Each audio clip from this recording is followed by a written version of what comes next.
Atmosferin tərkibi və quruluşu. Yer kürəsini əhatə edən qaz təbəqəsinə atmosfer deyilir.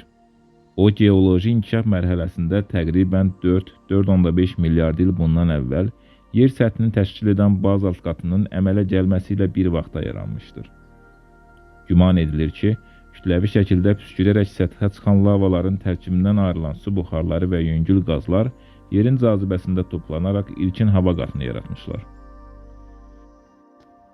Hazırki geoloji dövrdə atmosferin alt 90-100 kilometrlik hissəsi azot, oksigen, argon, karbon, hidrogen və təsirsiz qazların qarşılığından ibarətdir.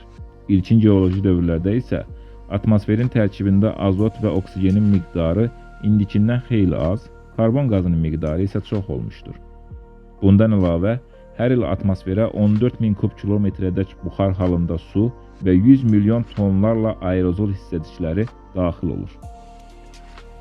Atmosferin yer kürəsi üçün müstəsna əhəmiyyəti vardır. Belə ki, atmosfer canlı orqanizmlərin tənəffüsünü təmin edir. Tərkibindəki karbon qazı və su buxarı yer səthini gündüzlər həddindən artıq qızmaqdan, gecələr isə soyumaqdan qoruyur. Günəş şüalarını əks etdirib səpələyərək kölgədə qalan yerlərin də işıqlanmasına şərait yaradır. Yer səthinə doğru hərəkət edən meteorların bir çoxu buradakı qazlarla sürtünüb səthə çatmadan yanıb kosmik külə çevrilir. Yer ilə birlikdə fırlandığından sürtünmə yaranmır və nəticədə yanğınların qarşısı alınır. Yer səthini günəşin öldürücü ultrabənövşəyi və rentgen şüalarından qoruyur, səsin yayılmasını təmin edir. Fiziki kimyəvi xüsusiyyətlərinə görə atmosfer aşağıdakı təbəqələrə ayrılır. Troposfer. Qalınlığı 9-18 kilometr olub, əsas atmosfer hadisələrinin baş verdiyi və yer səthinə ən yaxın olan qatdır. Yerin cazibəsinə görə ümumi atmosfer kütləsinin 80%-ni özündə cəmləşdirən bu qatda hündürlüyə doğru temperatur aşağı düşür. Stratosfer. Troposfer üzərindən 50-55 kilometr hündürlüyə də davam edir. Üfüqi hava axınlarının müşahidə olunduğu bu qatda 15-35 kilometr hündürlüklər arasında ozon təbəqəsi yerləşir. Bu təbəqə günəşdən gələn ultrabənövşəyi şüaların zərərli hissəsini süzür. Geriyə qalan faydalı hissəsini yer səthinə göndərir.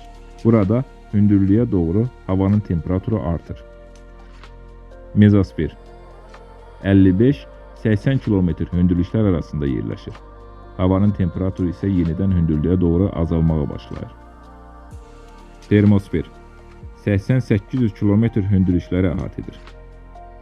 Son dərəcə seyrək və iyonlaşmış qaz təbəqəsinə malik olan bu qatda günəşin öldürücü rentgen şüaları udulur və güclü elektrik axınları qütb parıltıları yaradır. Havanın temperaturu hündürlüyə doğru digər qatlarla müqayisə edilməyəcək dərəcədə artır. Eksosfer. 800 kilometrdən 3000 kilometr hündürlüyədək davam edir. Qaz tərkibi olduqca seyrək olub sıxlığı planetlər arası sıxlığa bərabərdir.